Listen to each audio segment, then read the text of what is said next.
پوری زندگی جو ہے اور پوری اس کی شاعری کا جو ہم دیکھتے ہیں مطالعہ کرتے ہیں تو جو قرآن کی تعلیمات ہیں وہی اقبال کی تعلیمات ہیں، اور وہ قرآن سے ہٹ کر اس نے کبھی کوئی شعر نہیں کہا، کوئی ایسا اس کا بیان ہمیں نہیں ملتا۔ اب ہم نعت کی بات کریں تو مجھے ایک اور واقعہ یاد آتا ہے کہ انگلستان میں جب اقبال جاتے ہیں تعلیم حاصل کرنے کے لیے تو ایک نان مسلم ہے، انہوں نے اقبال سے ایک سوال پوچھا اور کہا اقبال ہم آپ کے نبی اکرم صلی اللہ علیہ وسلم کے حوالے سے ہم نے سن رکھا ہے کہ ان پر وحی نازل ہوتی تھی، صحیح، آپ تو ایک عالم دین ہیں، بہت پڑھے لکھے آدمی اور قابل شخص ہیں، صحیح، کیا آپ اس بات کو مانتے ہیں، تسلیم کرتے ہیں کہ ایک شخص ہے اور اس پر آسمان سے وحی نازل ہوتی، یہ کیسے ممکن ہے؟ اب اقبال جیسا شخص اس سے یہ سوال پوچھنا، اقبال نے بڑے تحمل کے ساتھ صحیح، اس کو جواب دیا، اور وہ جواب تاریخ میں لکھا ہوا ہے بڑا عمدہ الفاظ میں، وہ یہ تھا کہ آپ میرے نبی کی بات کر رہے ہیں صلی اللہ علیہ وآلہ وسلم، آپ ان کے بارے میں کہہ رہے ہیں، میں اس وقت صرف آپ کو اپنے بارے میں یہ بتانا چاہتا ہوں کہ میں ان کا ایک امتی ہوں، میں ایک عام سا معمولی سا شاعر ہوں، لیکن میں آپ کو یہ بات بڑے وثوق کے ساتھ کہنا چاہتا ہوں کہ میرے اوپر شعروں کی وحی نازل ہوتی ہے، میرے اوپر شعر اترتے ہیں، صحیح، اور جب شعر میں کئی دفعہ ایسی کیفیت ہوتی ہے کہ میں بیٹھا ہوتا ہوں اور مجھے یوں کہا جاتا ہے کہ شعر لکھیے اور میں لکھنا شروع کر دیتا ہوں، تو جب میرے جیسے معمولی شخص کے حوالے سے یہ واقعہ ہو سکتا ہے تو وہ تو کیا بات ہے سرکار دو عالم صلی اللہ علیہ وآلہ وسلم کی، ان پر کس طرح وحی نازل نہیں ہو سکتی تھی؟ ہوتی ہے، ہمیں ہمارا یہ ایمان ہے اور ہمارا یہ یقین ہے۔ تو اقبال کا جو حضور اکرم صلی اللہ علیہ وآلہ وسلم سے محبت ہے، جو عشق ہے، جو عقیدت ہے، وہ ان کے ایک ایک شعر سے، ان کے اشعار کے اندر وہ جو عملی پہلو ہیں اللہ کے رسول صلی اللہ علیہ وسلم کی ذات کے ساتھ محبت کے اور پھر اس پر عمل کرنے کے حوالے سے بہت ہی اہمیت کے حامل بہت اہمیت رکھتے ہیں۔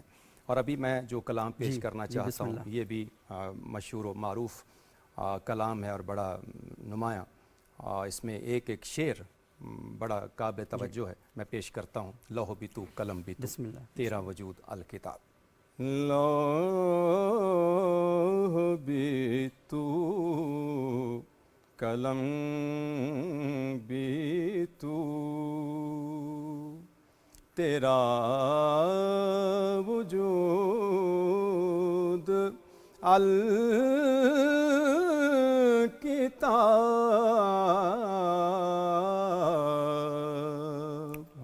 لوح بھی تو قلم بھی تو، تیرا وجود الکتاب،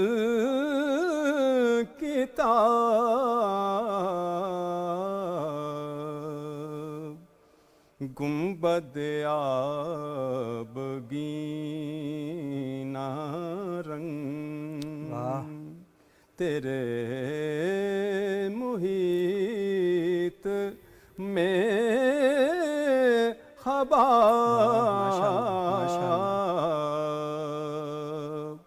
گنبد آبگینہ رنگ تیرے محیط میں خباب،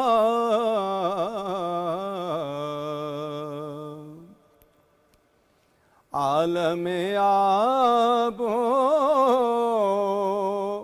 خاک میں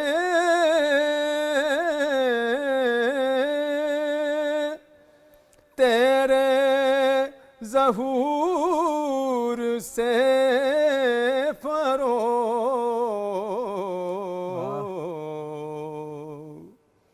عالم آب و خاک میں تیرے ظہور سے فروغ،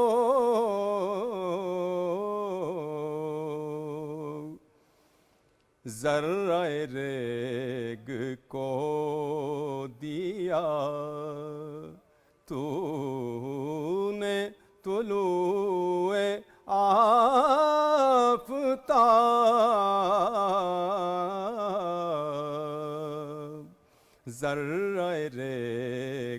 کو دیا تو نے طلوع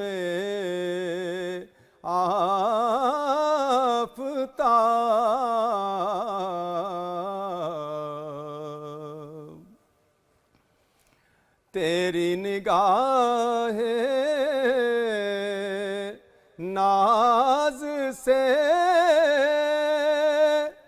دونوں مراد پا گئے،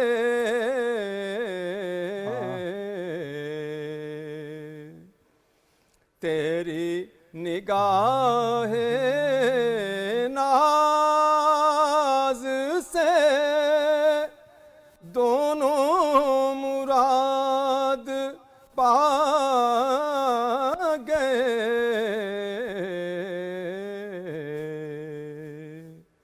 عقل غیاب و جستجو، عشق حضور و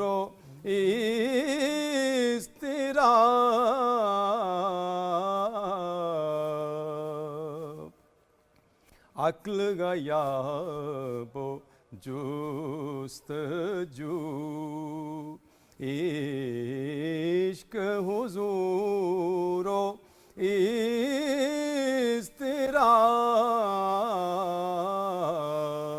اضطراب، شوکت سنجر و سلیم تیرے جلال کی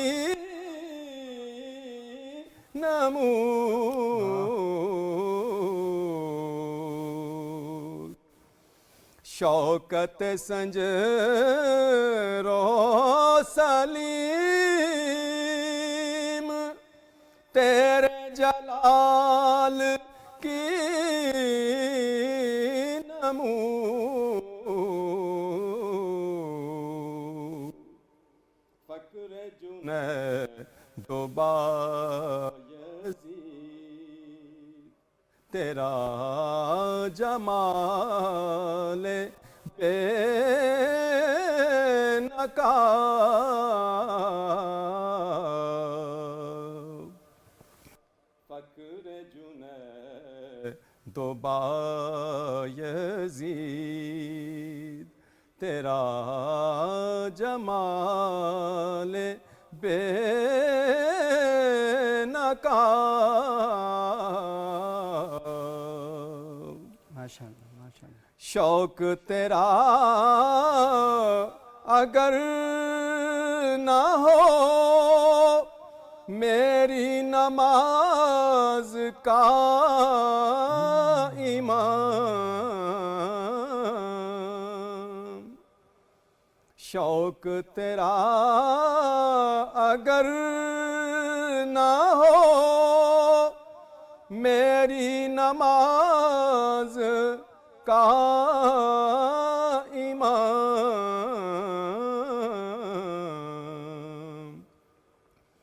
میرا قیام بھی حجاب، میرا سجود بھی حجاب، میرا قیام بھی حجاب، میرا سجود بھی حجاب،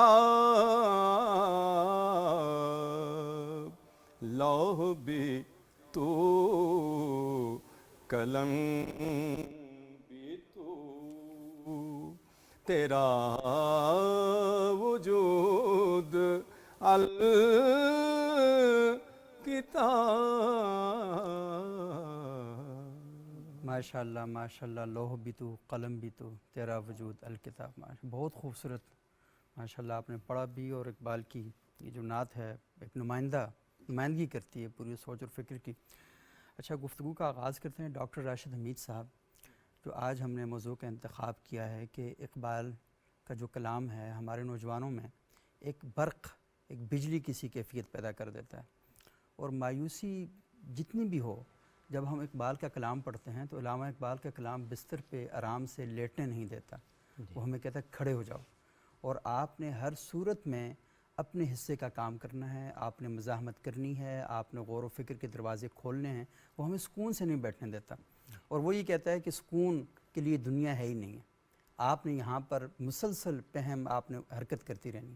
تو آپ تھوڑی سی ہماری رہنمائی کریں کہ کلام اقبال جو ہے اس میں ہمارے نوجوان جو ہیں وہ کس طریقے سے اس کو پڑھیں کہ تاکہ اس فکر سے آشنا ہو سکیں۔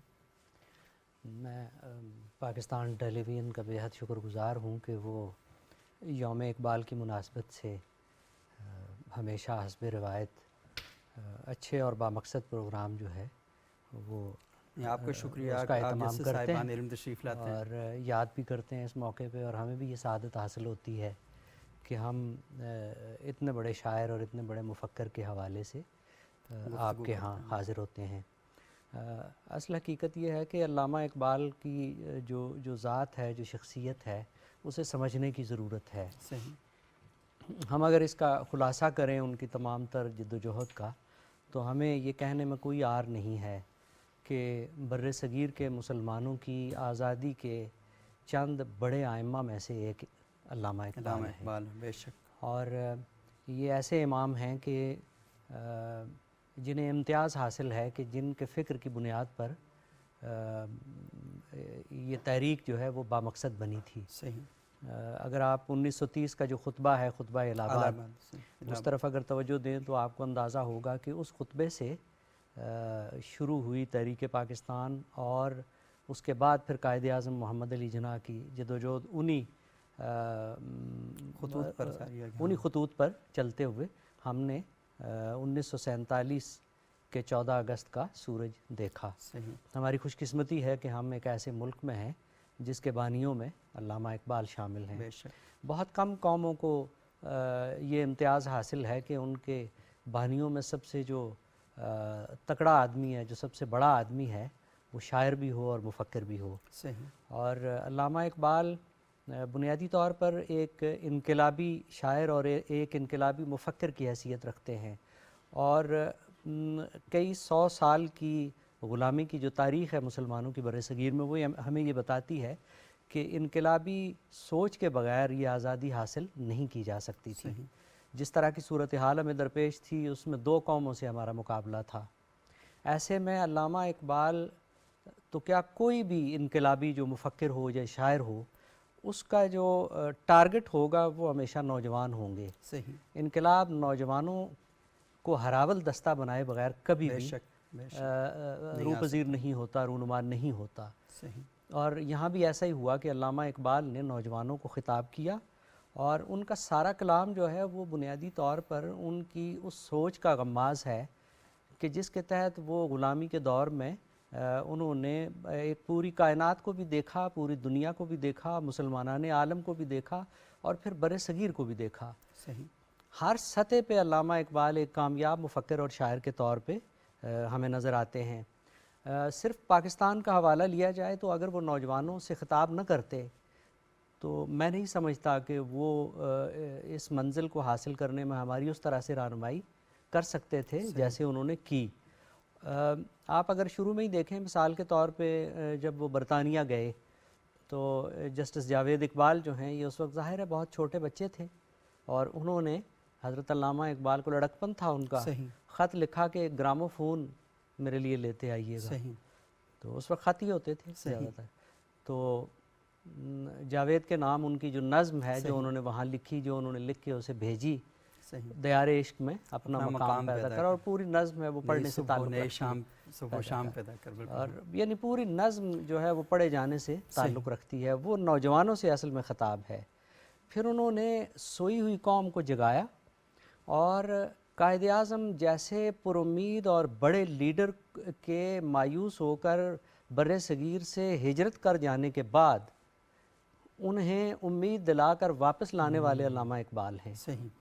یعنی اگر علامہ اقبال کے وہ جو خطوط ہیں وہ اب تو چھپ چکے ہیں نا، وہ اگر سامنے رکھے جائیں تو یہ بات دعوے سے کہی جا سکتی ہے کہ اگر علامہ اقبال قائد اعظم کو نہ بلاتے تو قائد اعظم کا واپس آنا ممکن نہیں تھا۔ اور اس کی یہاں وجہ کی یہ ہے تاریخ پر ایسی نہ ہوتی جی یہ پر بر صغیر کی تاریخ یوں نہ ہوتی جیسی اس وقت ہے. ہم ایک ایسے ملک کے باسی ہیں کہ جو اس وقت بھی جو پورا گلوب ہے دنیا کا اس میں ایک بہت ہی عمدہ مرکز کی حیثیت رکھتی ہے. ہم اسٹریٹجک سطح پہ ایک ایسی جگہ پہ واقع ہیں کہ دنیا ہم سے اغماض نہیں برت سکتی، ہمیں نگلیکٹ نہیں کر سکتی. تو یہ علامہ اقبال کو یعنی کہ وہی اصل میں سوچ ہے کہ انہوں نے نوجوانوں کو ہمیشہ مخاطب کیا. تو ہمیں اب اصل میں مسئلہ ہمارے ساتھ یہ درپیش ہے کہ ہم نوجوانوں کو یہ نہیں بتا پا رہے کہ تمہارے لیے اب بھی رہنمائی جو ہے وہ علامہ اقبال کے ہاں موجود ہے اسی طرح جیسے غلامی کے دور میں تھی. صحیح. اچھا یہ ڈاکٹر صاحب بہت ہی اہم گفتگو ہے کہ علامہ اقبال نے ایک ایسے ماحول میں، اور آپ نے بہت ہی اچھا اشارہ کیا کہ نوجوانوں کے بغیر کوئی بھی تحریک کامیاب نہیں ہو سکتی اور کہیں بھی انقلاب رونما نہیں ہو سکتا. اور علامہ اقبال نے اس وقت میں جب مایوسی چھائی ہوئی تھی، برطانوی استعمار قبضہ کر چکا تھا اور وہ قبضہ زمین پر نہیں تھا، وہ ضمیر پر بھی تھا اور ذہن پر بھی تھا. تو ایک ایسے ماحول کے اندر انہوں نے ایک تحریک بپا کی اپنی شاعری کے ذریعے، اپنی فکر کے ذریعے، اور وہ حریت فکر کے ایک امین بن کر اور دائی بن کر اور لوگوں میں اس کی فروغ دینا اور اس کے لیے وہ ایکٹیو ہوئے، کھڑے ہوئے. لیکن آج میں تھوڑا سا کہیں دیکھتا ہوں کہ اس درجے کی مایوسی تو نہیں ہے، لیکن مایوسی بہرحال یہاں پر ہے. تو آپ نے جب وہ جاوید اقبال کے نام پر جو نظم ہے دیار عشق میں اپنا مقام پیدا کر، تو میرا خیال ہے کہ ناظرین آج کے دن جب آپ یہ پروگرام سن رہے ہیں تو کم از کم رات کو ڈرائنگ روم میں یا ڈائننگ ٹیبل پر بیٹھ کر کسی ایک بچے سے ضرور کہیں کہ وہ نظم پڑھے اور سارے مل کر اس نظم کو سن لیں. تو میرا خیال یہ بہت ہی اہم ہے. تو آپ کیا سمجھتے ہیں کہ نوجوانوں کو، اگر اجازت دیں تو میں اس کے 2-3 شعر آپ کو جی بسم اللہ بیان کر پڑھ دیتا ہوں. بہت اچھے شعر ہیں یہ، اور جیسے انہوں نے توجہ دلائی ہے. دیار عشق میں اپنا مقام پیدا کر، نیا زمانہ نئے صبح شام پیدا کر، اٹھانا شیشہ گران فرنگ کے احسان، سفال ہند سے میں ناؤ جام پیدا کر. میرا طریق امیری نہیں فقیری ہے، خودی نہ بیچ غریبی میں نام پیدا کر. یہ کتنا بڑا میسج ہے. جی ہاں، کہ آج آپ یہ کہہ رہے ہیں نا کہ سفارش کے بغیر کوئی کام نہیں ہوتا، پیسے کے بغیر کوئی کام نہیں ہوتا. تو اقبال اپنے بچے سے کہہ رہا ہے، اصل اپنے بچے سے نہیں، وہ ہر بچے سے یہ بات کر رہے ہیں کہ غریبی نہ بیچ، نہیں امیری نہ بیچ، فقیری میں نام پیدا کر. فقیری میں نام پیدا کر. تو یہ ڈاکٹر صاحب بتائیے کہ کیا بتائیں آج کے نوجوان کو کہ اس کی تھوڑی سی حوصلہ بنے، اس کی ہمت بندے. میرا خیال ہے کہ اقبال کو بار بار پڑھا جانا چاہیے. صحیح. اور ہمیں نصاب میں جیسے کہتے ہیں نا کہ آپ فرض کفایہ نہ ادا کریں کہ 1-2 نظمیں اقبال کی شامل کر کے تو آپ یہ سمجھیں کہ ہم نے اقبال شامل کر لیا. اقبال کی ساری شاعری جو ہے وہ ایک پر امید انسان کی شاعری ہے. صحیح. مثال کے طور پہ وہ کہتے ہیں کہ مشرق سے ہو بیزار، نہ مغرب سے حذر کر، فطرت کا اشارہ ہے کہ ہر شب کو سحر کر. واہ، فطرت کا اشارہ ہے کہ ہر شب کو سحر کر. اور پھر ان کا کہنا کہ نہ ہو نا امیدی زوال علم و عرفاں ہے، امید مرد مومن ہے خدا کے رازدانوں میں. اور پھر آپ دیکھیں انتہا دیکھیے کہ اقبال موت کو بھی امید کے راستے میں حائل نہیں ہونے دیتے. میں تو یعنی بہت لمبی گفتگو ہو جائے گی. ایک شعر پڑھے دیتا ہوں کہ فرشتہ موت کا چھوتا ہے گو بدن تیرا، فرشتہ موت کا چھوتا ہے گو بدن تیرا، تیرے وجود کے مرکز سے دور رہتا ہے. یعنی علامہ اقبال جو ہیں وہ تو انتہا کے پر امید انسان ہیں کہ ان کے خیال کی انتہا بھی اور امید کی انتہا بھی. وہ جیسے صوفیاء کے ہاں ہے نا کہ گور پہ آ کوئی ہور، ہاں بالکل، کہ مطلب وہ موت کو بھی مرنا نہیں گور پہ آ. اور پھر انہوں نے کہا ہے کہ جس میں نہ ہو انقلاب موت ہے وہ زندگی، روح امم کی حیات کشمکش انقلاب. کہ ان کے ہاں تو ہر وقت حرارت، سرگرمی اور انقلاب جو ہے وہ زندگی کی علامت ہیں. وہ حرارت کے بغیر، انقلاب کے بغیر، آرزو کے بغیر زندگی کو زندگی نہیں سمجھتے. مثال کے طور پہ ان کا یہ کہنا ہے کہ کوئی دل ایسا نظر نہ آیا نہ جسم میں خوابیدہ ہو تمنا، الہی تیرا جہان کیا ہے نگار خانہ ہے آرزو کا. اور پھر کہا کہ طبیب عشق نے دیکھا مجھے تو فرمایا تیرا مرض ہے فقط آرزو کی بے نیشی. کہ آرزو جو ہے وہ جب تک آپ کی تیز نہ ہو اور جب تک اس میں جوش و ولولہ نہ ہو وہ آپ کو اٹھا نہ دے، اس وقت وہ کوئی آرزو نہیں. یعنی آپ کو آرزو بھی ایسی کرنی پڑے گی نا کہ جس کے لیے جدوجہد کرنی پڑے، جس کے لیے کاوش کرنی پڑے. ہم نے کیا یہ ہے کہ ہم نے نئی نسل کو سہل پسند بنایا ہے. ہمارا بنیادی ایشو یہ ہے. ہم والدین کی حیثیت سے بچوں کو اس قدر آرام کا عادی بناتے ہیں اور جدوجہد سے دور رکھتے ہیں اور مشکلات کے مقابلے سے دور رکھتے ہیں، اور اپنے آپ کو کامیاب والدین تبھی سمجھتے ہیں کہ جب بچوں کو گرم ہوا بھی نہ لگے. گرم ہوا بھی نہ لگے. ایسے میں جب آپ اتنی سہل پسند ایک امت پیدا کریں گے تو اس سے پھر جو آرزو ہے وہ بے نیش نہیں ہوگی نا. وہ اقبال نے کہا بھی تھا نا، تیرے صوفے ہیں فرنگی، تیرے قالیں رانی، لہو مجھ کو رلاتی ہے جوانوں کی تن آسانی. تو یہ اصل میں جو تن آسانی ہے، آج کل والدین سے اگر یہ کہیں نا کہ اب ٹیچر اسکول میں تھوڑا سا ڈانٹتے بچے کو، تو والدین لڑائی کرنے کے لیے آ جاتے ہیں اسکولوں میں، اور یہاں پر یہ صورتحال واقع پیدا کر دیتے ہیں. تو میرا خیال یہ ہے کہ یہ بہت ہی اہم ہے کہ بچوں کو تن آسانی کے بجائے انہیں یہ بتایا جائے کہ مشکل راستے جو ہیں یہ آپ کی منزلوں کو آسان کرتے ہیں. انہیں ان کا کام کرنے دیجئے، انہیں ان کا کام کرنے دیجئے. انہیں آپ ہر وقت جو ہے وہ آسانیاں فراہم کرتے رہیں گے تو وہ یقیناً آنے والے وقتوں میں کوئی مضبوط انسان بن کے نہیں نکلیں گے. اقبال کا تو یہ خیال ہے کہ عروج آدم خاکی سے انجم سے جاتے ہیں کہ یہ ٹوٹا ہوا تارا ماہ کامل نہ بن جائے. اب آپ دیکھیے کہ اس کی سوچ کیا ہے کہ نوجوان یہ وہ ہیں کہ جو سائنس کے میدان میں بھی انقلاب بپا کریں، جو سیاست کے میدان میں بھی سچے انسان کے طور پہ سامنے آئیں اور انسانوں کی خدمت کرتے ہوئے نظر آئیں. تو تب ایک مثالی معاشرہ قائم ہوگا. اس نے تو خواب دیکھا ہے ایک مثالی معاشرے کا. اگر آپ اس کی اردو فارسی شاعری اس کا فلسفہ پڑھیں تو وہ بنیادی طور پہ اس معاشرے کو انسانوں کے رہنے کے قابل بنانے کو اصل کام سمجھتے ہیں. اور وہ تبھی ہوگا کہ جب ہم جدوجہد کریں گے اور جب ہم چھوٹے چھوٹے اختلافات میں اور چھوٹے چھوٹے ٹکڑوں میں نہیں بٹیں گے تو تب یہ کر سکیں گے. اجتماعی طور پہ انفرادی سطح پہ تو ظاہر ہے کہ آپ کو تن آسان بنانے سے وہ روکتا ہے، لیکن جب وہ اجتماعی دھارے کی بات کرتا ہے تو پھر چھوٹے چھوٹے اختلافات سے دور رہنے کی بھی وہ نصیحت کرتا ہے. کہ میرا یہ خیال ہے کہ پاکستان بننے کے بعد ہمیں اقبال کی زیادہ ضرورت تھی تاکہ تشکیل و تعمیر پاکستان کا جو سفر ہے وہ تیز تر رہتا. ہماری بدنصیبی ہے کہ ہم نے اس طرف توجہ نہیں دی اور ہماری رفتار سست ہے. مایوس نہیں ہونا چاہیے. اقبال ہی کا کہنا ہے کہ ذرا نم ہو تو یہ مٹی بہت زرخیز ہے. صاحب یہ بہت ہی اہم بات ہے ڈاکٹر صاحب. اور یہ جو آپ نے بات کہی ہے کہ ہمارا جو نوجوان ہے تو اسے یہ بات بتانے کی ضرورت ہے کہ وہ، کیونکہ ایسا نہیں ہے، انسانی زندگی پیچیدگیوں پر مشتمل ہے.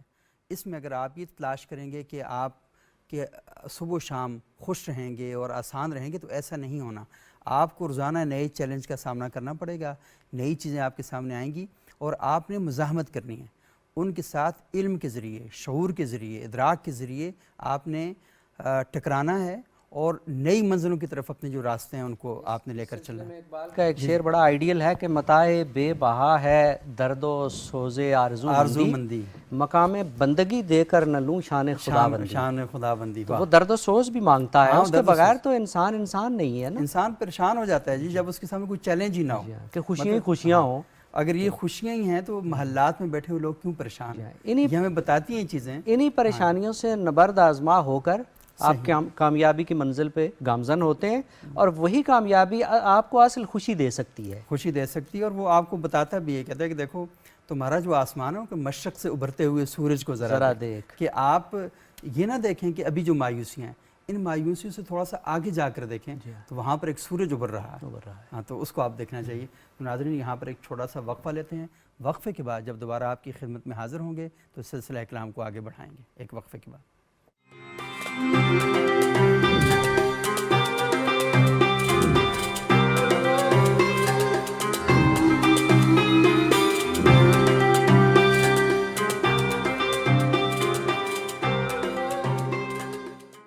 ناظرین وقفے کے بعد ایک بار پھر پروگرام ابتدا میں خوش آمدید. آج ہم گفتگو کر رہے ہیں مصور پاکستان، مفکر ملت حضرت علامہ اقبال علیہ الرحمہ کے بارے میں، اور علامہ اقبال کی شخصیت کے اور ان کی شاعری کے اور ان کی تعلیمات کے ان پہلوؤں کے بارے میں جو خصوصی طور پر نوجوانوں سے متعلق ہیں.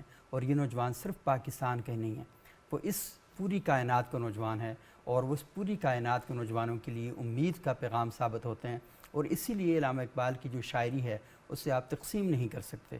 ان کی شاعری سے تقسیم پاکستان تو ہوئی، لیکن ان کی شاعری نے لوگوں کو جوڑا، اور آپ دیکھ رہے ہیں کہ پوری دنیا میں جہاں کہیں انقلابی تحریکوں کا کہیں ہمیں نشان ملتا ہے تو وہاں پر اقبال بھی ہمیں دکھائی دیتا ہے۔ انقلاب ایران ہو، دنیا میں کہیں پر بھی حقوق کے نام پر تنظیمیں ایکٹیو ہوئی ہوں، تحریکیں چلی ہوں، تو وہاں پر علامہ اقبال کی جو شاعری ہے وہ ایک نشان منزل بن کر ہمارے سامنے کھڑی ہوتی ہے۔ اور اقبال کا ایک ربائی کی جس میں وہ کہتے ہیں کہ جوانوں کو سوزے جگر بخش دے، میرا عشق میری نظر بخش دے، خرد کو غلامی سے آزاد کر، جوانوں کو پیروں کا استاد کر۔ یعنی وہ جوانوں کے بارے میں اتنے پر امید ہیں کہ وہ یہ کہتے ہیں کہ یہ جو جوان ہیں اس کو تو پیروں کا استاد، یعنی جو بوڑھے ہیں، جو امید ترک کر چکے ہیں، جو مایوس ہو چکے ہیں، اس کا استاد بنانا ہے، تاکہ یہ نوجوان جو ہے ان بزرگوں کو بھی ایکٹیو کر دے اور متحرک کر دے۔ تو ڈاکٹر صاحب پتہ ہے کلام پڑھتے ہوئے نا ویسے جسم کے اندر مطلب سست پہ بیٹھا ہو تو ایک توانائی سی پیدا ہو جاتی ہے۔ شاعری میں یہ صلاحیت جو ہے یہ نہ ہو تو پھر وہ شاعری نہیں رہتی، شاعری نہیں۔ تو اقبال کے ہاں یہ جو شاعری ہے یہ دراصل حرارت پیدا کرنے کے لیے ہی تھی، صحیح، اور بر صغیر کے مایوس عوام کو حوصلہ دینے کے لیے تھی، وگرنہ علامہ اقبال کا جو نثری جو سرمایہ ہے وہ بھی کم اہم نہیں ہے۔ اس میں تشکیل جدید الہیات اسلامیہ جو ہے وہ بنیادی طور پر آپ غور کریں کبھی کہ 7 خطبے ہیں کل، مگر اس میں دنیا کے قدیم اور جدید دنیا کے 150 سے زیادہ مفکرین سے استفادہ کیا گیا، ان کے نام استعمال کر کے۔ تو آپ اس سے اندازہ کر سکتے ہیں کہ کس قدر محنت کی ہوگی انہوں نے۔ مسلسل خطوط شبلی کے ساتھ مکالمہ کر رہے ہیں، اپنے عہد کے علماء کے ساتھ مسلسل خطوط کے کہ یہ چیز مجھے سمجھ نہیں آ رہی، اس کو کلیئر کرنے، تو ایک لمبا ڈائلاگ کر کے ان چیزیں سامنے آئی ہیں۔ ابھی دیکھیں نا جو علامہ اقبال کے جو خطوط ہیں وہی آپ دیکھ لیں وہ کتنی بڑی تعداد میں ہیں، تو اس سے آپ کو اندازہ ہوتا ہے کہ وہ کوئی سہل پسند شاعر ہی نہیں ہے، وہ اپنے معاشرے کے ساتھ جڑے ہوئے ہیں، دنیا کے ساتھ جڑے ہوئے ہیں، جدید سائنسی ترقیوں کے ساتھ جڑے ہوئے ہیں، اور دنیا میں جو جیو اسٹریٹجک جو تبدیلیاں واقع ہو رہی ہیں اس سے پوری طرح آگاہ ہیں۔ مجھے یاد ہے میں کچھ عرصہ پہلے جب چین گیا ایک دورے پہ تو مرحوم امجد اسلام امجد کے ہمراہ تھا میں، تو وہاں جب ایک جگہ ہمیں ادیبوں کے ساتھ بٹھایا گیا تو میں نے انہیں بتایا کہ علامہ اقبال نے آپ کے بارے میں 1902 میں کچھ کہا تھا، تو وہ بہت حیران ہوئے، تو وہ میں نے وہ نظم جو ہے انہیں سنائی، ہمالا کے چشمے ابلنے لگے، تو وہ حیران ہو گئے کہ اچھا یہ جو چینیوں کے بارے میں نام لے کر انہوں نے لکھا ہے کہ جب کہ چین کا وجود بھی نہیں تھا اس طرح سے، تو وہ بہت حیران ہوئے کہ یہ کیسا شاعر ہے۔ اسی طرح آپ ایران چلے جائیں، وہ ان سے ان کی جو پیشگوئیاں ہیں اور ان کا انقلاب کا جو قصہ ہے اس کا، اور یعنی کئی دنیا کے ملک ہیں جن میں علامہ اقبال کو ایک بڑے مفکر کے طور پر، جرمنی میں جرمنی کے نام پہ سڑک ہے باقاعدہ، جرمنی عجیب و غریب شہر ہے کہ جس میں علامہ اقبال کی 3 یادگاریں ہیں، تو دنیا میں اور خاص طور پہ مغرب میں، اور وہ بھی جرمنی میں، وہ بڑے پکے لوگ ہیں، یعنی بہت سنجیدگی ہے ان کے اندر۔ کسی شاعر کی 1 سے زیادہ یادگار وہاں پہ نہیں ہے، لیکن علامہ اقبال کی 3 یادگاریں وہاں پہ ہیں، تو یہ بھی علامہ اقبال کو یہ مقام حاصل ہے۔ علامہ اقبال ایک اتنے بڑے مفکر ہیں کہ آپ خود دیکھیے کہ ان پہ کتابوں کی تعداد کتنی زیادہ ہے علامہ اقبال پر۔ میں دعوے سے کہتا ہوں کہ کوئی اور شاعر، کوئی اور مفکر ایسا آپ نہیں پیش کر سکتے جس پر 2000 کے لگ بھگ کتابیں چھپی ہوں۔ ان کی فکر و فلسفے، ان کے فکر و فلسفے پہ دنیا کی شاید ہی کوئی ایسی زبان ہو جس میں علامہ اقبال کا ترجمہ موجود نہ ہو، یا علامہ اقبال پر کتابیں نہ ہوں۔ علامہ اقبال سے عقیدت کرنے والوں کا عجیب و غریب سلسلہ ہے۔ آپ اگر ان کے زمانے میں دیکھیں، وہ مصر گئے اور وہاں کی ایک بہت ہی بڑی شخصیت تھی، میں اب ان کا عام نام بھول رہا ہوں، قاضی تھے وہاں کے، وہ اپنے بیٹوں کے ہمراہ وہاں حاضر ہوئے، انہیں وہاں بہت بڑا مقام حاصل تھا، یعنی بہت ہی بڑے مفکر کے طور پہ، بہت بڑے عالم کے طور پہ جانے جاتے تھے، اور مصر میں ان کا احترام جو ہے وہ بے پناہ تھا۔ وہ تشریف لائے ہوٹل میں جہاں علامہ اقبال ٹھہرے ہوئے تھے، تو آئے تو حضرت علامہ کھڑے ہو گئے، انہیں معلوم تھا ان کا مقام و مرتبہ، اور علامہ نے کہا کہ آپ نے مجھے بتایا ہوتا تو میں حاضر ہوتا۔ تو انہوں نے کہا کہ نہیں، میں نے ایک حدیث پڑھی ہے جس میں حضور نبی کریم صلی اللہ علیہ وسلم نے فرمایا ہے کہ جو علم کے ساتھ اتنا گہرا رشتہ رکھتا ہو، اس کی زیارت کرنے سے میں خوش ہوتا ہوں۔ تو میں اس لیے بیٹوں کے ساتھ حاضر ہوا ہوں کہ علم کے ساتھ اتنا گہرا رشتہ رکھنے والا، اتنا پکا آدمی جو ہے، اس کی اگر میں زیارت نہ کروں اور بیٹے میرے زیارت نہ کرے تو میں محروم رہ جاؤں گا۔ تو علامہ اقبال خود بھی اہل علم کے عقیدت مند ہیں، مگر علامہ کے ساتھ عقیدتوں کا سفر بھی بڑا طویل ہے۔ مصر میں ہی انہیں مجبور کیا گیا کہ وہ، ان کی طبیعت بھی ٹھیک نہیں تھی، کہ نوجوانوں کی ایک تنظیم ہے، اس کے نام ایک پیغام لکھ دیں۔ صحیح۔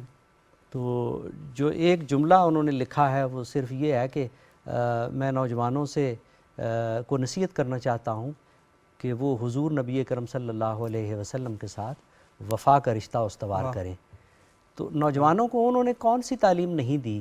نوجوانوں کو متحرک رکھنے کے لیے علامہ اقبال نے ساری زندگی شعر بھی لکھے ہیں، نثر بھی لکھی ہے، اور اسی کا نتیجہ ہے کہ میرا خیال ہے یہ جیسے مفکر ہوتے ہیں، برٹن رسل ہے، برگساں ہے، کتنے ہی فلسفی ہیں، یہ پہلے فلسفی ہیں جن کے فلسفے کی بنیاد پہ ایک ملک وجود میں آیا ہے۔ تو میں سمجھتا ہوں ہماری خوش قسمتی ہے۔ میرے خیال میں ٹارگٹ کر لیا تھا، وہ کہتے ہیں 7 مارچ 1907 کے بعد، کہ اب ان کی جو شاعری ہے وہ ساری کی ساری قوم کو جگانے کے لیے، قوم کو اٹھانے کے لیے اور قوم بنانے کے لیے اعتراض بھی کیا جاتا ہے ان کو، بس وہ درد و سوز جو ہے اس نے انہیں بنایا ہے۔ جیسے برطانیہ گئے پڑھنے کے لیے تو اس پہ بھی انہوں نے یہی لکھا کہ لندن میں بھی جو آداب سحر خیزی ہیں وہ مجھ سے نہیں چھوٹے۔ تو یہ جو درد و سوز ہے یہ اتنی آسانی سے حاصل نہیں ہوتا، اس کے لیے سنجیدگی، اس کے لیے مطالعہ، اس کے لیے جد و جہد، اس کے لیے بڑا گول اور بڑا مقصد سامنے رکھنا ضروری ہے۔ نوجوانوں کو جو سب سے بڑی نصیحت اقبال کی طرف سے کی جا سکتی ہے وہ یہ ہے کہ جب تک آپ بڑا مقصد سامنے نہیں رکھیں گے آپ ویسی جد و جہد نہیں کر سکیں گے، آپ کو ایک ٹارگٹ رکھنا ہوگا۔ ہمارے سامنے اس سے بڑا مقصد کیا ہوگا کہ ہم پاکستان کو ایک ناقابل تسخیر قلعہ بنائیں، ہم اس کی تعمیر و ترقی کے لیے پر امید رہیں اور جد و جہد کرتے رہیں۔ یہ ہے علامہ اقبال کا کل پیغام جو نوجوانوں کے نام ہے۔ صحیح۔ اچھا، یہ بہت ہی اہم باتیں ہیں، اور علامہ اقبال کی جو فلسفی ہے وہ بھی، کنجاہی صاحب آپ بھی پڑھاتے ہیں، آپ ماہر تعلیم ہیں، تو مجھے بتائیے گا کہ آج کے نوجوان کو علامہ اقبال کی شاعری سے جو سب سے بڑا سبق ہے وہ کیا دیا جا سکتا ہے کہ کم از کم اس میں سے مایوسی ختم ہو، اور جیسے ڈاکٹر صاحب نے بتایا کہ ایک ٹارگٹ اس کے سامنے ہو کہ ہاں یہ اس کا ٹارگٹ ہے، اس کا انتخاب کرے۔ جی سبق سید صاحب، مایوسی تو آپ جانتے ہیں کفر ہے۔ صحیح۔ اور اقبال کے حوالے سے جب ہم بات کرتے ہیں تو کس طرح سے اقبال مایوسی کی طرف آپ کو کوئی درس دے سکتا ہے، یا اس کی شاعری میں کہیں یہ پہلو بھی مل جائے مایوسی کا؟ بلکہ اقبال کی شاعری جب ہم پڑھتے ہیں تو اس میں صرف اور صرف حرکت ہے، عمل ہے، موٹیویشن ہے، اور جیسے ڈاکٹر صاحب نے بہت عمدہ انداز میں بتایا ہے کہ ایک ٹارگٹ ہے آپ کے سامنے، منزل جو ہے وہ بڑی ضروری ہے۔ آپ کے سامنے جب ٹارگٹ ہے تو پھر آپ کے شب و روز جو ہیں وہ کسی اور طرح ہوتے ہیں، اور جب ٹارگٹ کے بغیر آپ چلتے ہیں معذرت چاہتا ہوں، تو پھر آپ کے شب و روز کسی اور طرح ہوتے ہیں۔ صحیح۔ میں ڈاکٹر صاحب بیٹھے ہیں، ان کی موجودگی میں بات کرتے ہوئے محسوس کر رہا ہوں، بہت اپنی کم مائیگی کا احساس ہے۔ اقبال کی فارسی کی ایک ربائی ہے، میں وہ پیش کرتا ہوں اس حوالے سے جو آپ نے بہت خوبصورت سوال کیا آپ نے ڈاکٹر صاحب۔ فارسی کے ربائی ہے اقبال کی کہ شبی پیش خدا بگریستم زار، ایک روز میں اللہ تعالیٰ کے حضور گر گڑا کر رویا، چرا ای قوم نالند و خارند، یا اللہ یہ آج جو قوم ہے، یہ مسلمان، یہ کیوں ذلیل و خوار ہو گئے ہیں؟ ندا آمد، آواز آئی، نمی دانی کہ ای قوم، کیا تو جانتا نہیں ہے کہ یہ قوم دلی دارند و محبوبی نہ دارند، دل رکھتی ہے محبوب نہیں رکھتی، ان کا دل ہے محبوب نہیں ہے۔ یہ ہے ٹارگٹ، بہت عمدہ بات ہے کہ بڑا مقصد نہیں ہے۔ شبی محبوب سے مراد شبی پیش خدا بگریستم زار کے چرائی قوم نالند و خارند، ندا آمد نمی دانی کئی قوم دلی دارند و محبوبی نہ دارند۔ یہ آج کا مسئلہ ہے ہمارے نوجوان کا، اس کو ٹارگٹ دینا ہے، وہ ہم نے دینا ہے۔ ہم نے اقبال شناسی، جیسے ڈاکٹر صاحب نے کہا ہے، یہ سکھانی ہے آج کے نوجوان کو، ان کو بتانا ہے کہ اقبال کا پیغام کیا ہے، ان تک پہنچانا ہے۔ میں آپ ہی کے پروگرام کے توسط سے یہ بات میں بتانا چاہتا ہوں کہ میں چونکہ ساری زندگی میری تدریس میں گزری، صحیح، پڑھاتا رہا میں، تو میں جب بھی اقبال کی کوئی نظم آتی ہے، اقبال کا ٹاپک آتا ہے، تو میں سٹارٹ یہاں سے لیتا ہوں. میں بچوں سے پوچھتا ہوں کہ کیا آپ کو اس وقت اقبال کا کوئی شعر آتا ہے تو سنائیے جی. کچھ تو سناتے ہیں اور کچھ بچے بالکل اس بات سے لا علمی کا اظہار کرتے ہیں، جی ہمیں اقبال کا کوئی شعر نہیں آتا. صحیح. میں فوراً ان سے اختلاف کرتا ہوں اور انہیں کہتا ہوں کہ ایسا نہیں ہے. یہ ہو نہیں سکتا کہ اقبال کا شعر آپ کو نہ آتا ہو. وہ کہتے ہیں نہیں جی ہمیں تو نہیں آتا اقبال کا شعر. تو پھر میں ان سے کہتا ہوں اچھا میں آپ کو ایک مصرع بتاؤں گا اقبال کا، دوسرا آپ نے پڑھنا ہے. صحیح. وہ حیران ہو جاتے ہیں، یہ بھی ہو سکتا ہے، یہ کیسے ممکن ہے، ہمیں تو اقبال کا شعر ہی نہیں آتا. تو سبک سید صاحب میں پھر شعر پڑھتا ہوں ایک مصرع. وہ بچے جو ابھی تھوڑی دیر پہلے کہہ رہے ہوتے ہیں کہ ہمیں اقبال کا شعر نہیں آتا، میں کہتا ہوں کہ محمد سے وفا تو نے تو ہم تیرے ہیں. ساری کلاس بولتی یہ جہاں چیز یہ ہے جہاں چیز ہے کیا لوح و قلم تیرے ہیں. پھر میں کہتا ہوں لب پہ آتی ہے دعا بن کے تمنا میری. ساری کلاس آگے بولتی ہے. تو اقبال کا کلام بچوں کے لیے بھی یہ ہے، بچوں کی جوانوں کے لیے بھی ہے. جی، اور اقبال جو ہے وہ ہمارے خون میں دوڑتا ہے. بے شک. اب صرف ہم نے اس کو سمجھنا ہے، اس کی تعلیمات کو. اقبال میں نے عرض کیا شروع میں کہ جو قرآن اور حدیث کا پیغام ہے وہ اقبال کا پیغام ہے. صحیح. سو ہمیں اس پیغام کو اپنے اوپر بھی لاگو کرنا دین احمد چاہیے. مرسل کو مقامی کر لو. جی ہاں، اس کو یعنی وہی ہے کہ اللہ کے رسول کا دین، اس کو آپ یہاں پر لے کر آئیں، جی، اپنے اعمال میں، اپنے کردار میں، اپنے سانچوں میں اس کو ڈھالیں. سانچوں میں ڈالیں تو پھر آپ دیکھیں آپ کی زندگیاں کیسے بدلتی ہیں. صحیح. تو مایوسی کا تو کوئی سوال ہی نہیں پیدا ہوتا. اقبال نے ہمیشہ امید کا پیغام دیا ہے. صحیح. نہیں نا امید اقبال اپنی کشت ویراں سے ذرا نم ہو تو یہ مٹی بڑی زرخیز ہے. تو ایک مایوسی ہرگز نہیں ہے. شب و روز بدلتے رہتے ہیں. اگر آج حالات ٹھیک نہیں ہیں تو اچھے حالات بھی آ سکتے ہیں اور آئیں گے. تو اس لیے ہمیں قطعاً مایوس نہیں ہونا چاہیے. اور اچھے حالات کے لیے یہ نہیں ہے کہ ہاتھ پہ ہاتھ دھرے رکھے ہیں، جی ہاں، نہیں وہ منتظر فردہ ہو، تو ایسے نہیں آئیں گے. جی بلکہ آپ کو ہمہ وقت کوشش کرنی ہوگی، جدوجہد کرنی ہوگی. حالات بہتر کیسے ہو سکتے ہیں اگر آپ حالات کو بہتر بنانے کے لیے کوشش ہی نہیں کریں گے؟ جی ہاں، اور موجودہ حالات پہ آپ کہیں گے اچھا بس ایسا ہی ہونا ہے. کوشش بڑی ضروری ہے جی. اور نوجوانوں کو تو دیکھیں، وہ اقبال کا جو شعر بڑا مشہور ہے کہ کبھی اے نوجوان مسلم تدبر بھی کیا تو نے، وہ کیا گردوں تھا تو جس کا ہے ایک ٹوٹا ہوا تارا. کیا یہ پیغام ہے. تو نوجوان جب اپنی حیثیت کو، نوجوان کسی بھی قوم کا ڈانٹتے ہیں نا اقبال تھوڑا تھوڑا. جی ہاں ڈانٹتے ہیں. ماضی یاد دلانا پڑتا ہے. ہاں ماضی ضروری ہے. وہ ضرور کیسے بڑے لوگ تھے اور ہم کیا ہیں. ہاں آبا سے تجھے اپنے آبا سے نسبت ہو نہیں سکتی کہ تو گفتار وہ کردار، تو ثابت وہ سیارہ. تو اقبال بہرحال ہمیں اپنی زندگیوں پہ اس کو لاگو کرنا چاہیے. ہاتھ پہ ہاتھ دھرے منتظر فردہ نہ رہیں. جی جی ہاں جی ہاں، نہ تو رہیں. ہم سے یہ کوشش کرنی، کوشش کرتے رہنا. ابھی آپ کے آنے سے پہلے آپ نے جیسے فرمایا تھا کہ نوجوانوں اور اقبال پہ ہوگا پروگرام، تو میں دیکھ رہا تھا کہ کم از کم تمام فارسی اور اردو مجموعہ ہائے کلام میں کم از کم 100 سے زیادہ حکایات نوجوانوں کے لیے ہیں. صحیح. اچھا. اتنا بڑا شاعر جو عالمی سطح کا شاعر ہے، وہ بچوں کے لیے بھی اسی طرح کو 100 کے لگ بھگ ہیں. اور 100 سے زیادہ نوجوانوں کے لیے حکایات ہیں شعری صورت میں. اچھا. تو اس سے آپ اندازہ لگا سکتے ہیں کہ علامہ اقبال کا فوکس کتنا گہرا ہے. ہاں، ان کو پتہ ہے کہ انقلاب کس طبقے نے لانا ہے اور نوجوانوں کو ہی مخاطب کر رہے ہیں. اور نوجوانوں کو ایک طبقہ ایسا ہے کہ جو مایوس کر رہا ہے، لیکن اقبال کی تعلیمات اور اقبال کی فکر جو ہے وہ نوجوانوں کے اندر وہ آگ پیدا کر رہی ہے، وہ توانائی پیدا کر رہی ہے کہ تاکہ انقلاب لا سکیں. تو بہت بہت شکریہ ڈاکٹر راشد حمید صاحب آپ کا، جناب پروفیسر ثناء اللہ کنجاہی صاحب آپ کا.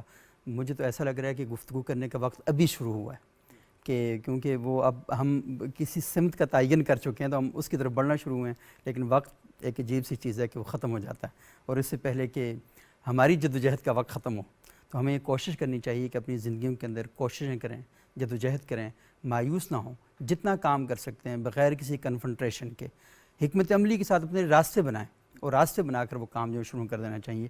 تو ناظرین، آج کی جو گفتگو تھی اس کا بنیادی مقصد ہی یہی تھا کہ ہم اپنے نوجوانوں کو مایوسیوں سے بچائیں، اور اسے یہ بتانا کہ تمہارا مستقبل اس ملک میں نہیں ہے، اس ملک سے پار، 7 سمندر پار کسی اور جگہ پر ہے.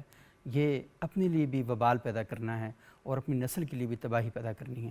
ہم نے اسی ملک کے اندر رہنا ہے، اسی ملک کو سنوارنا ہے، اس کے بگڑے ہوئے حالات کو بہتر بنانا ہے. اور ہمارے پاس تعلیمات بھی موجود ہیں، اسلام کی تعلیمات موجود ہیں، ہمارے بانیانہ پاکستان کی تعلیمات موجود ہیں. جب سب کچھ ہمارے سامنے ہے تو ہمیں اس سب کچھ پر تھوڑا سا غور کرنا ہے. وہ تھوڑا سا غور ہمیں بہت کچھ دے سکتا ہے. تو میں آخر میں پروفیسر ثناء اللہ کنجاہی صاحب سے گزارش کروں گا کہ وہ 3-4 اشعار ہمیں سنائیں گے اور ہمارے پروگرام کا وقت ختم ہو جائے گا. میری طرف سے اللہ حافظ. کنجاہی صاحب آپ چند اشعار سنائیں اس کے ساتھ. جی پیش کرتا ہوں.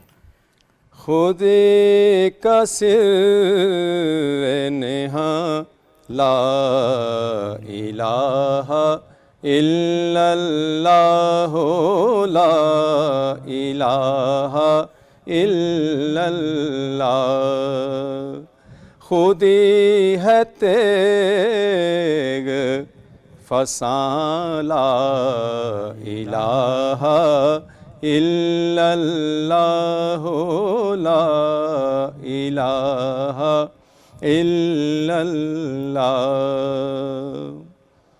یہ دور اپنے براہیم کی تلاش میں ہے.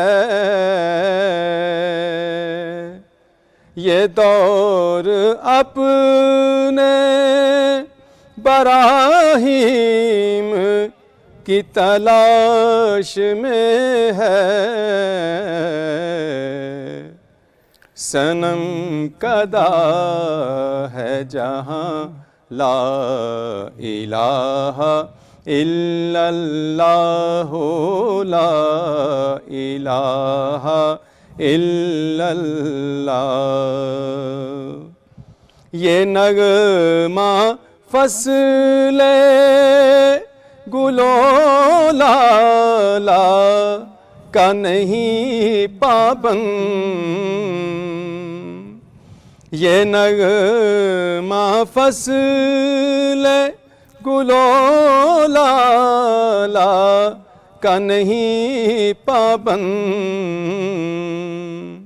بہار ہو کے خزاں لا الہ الا اللہ لا الہ الا اللہ. اگرچہ بت ہے جماعت کی آستینوں میں، اگرچہ بت ہے جماعت کی آستینوں میں، مجھے ہے حکم اذاں لا الہ الا اللہ لا الہ الا اللہ. خودی کا سر نہاں لا الہ الا اللہ لا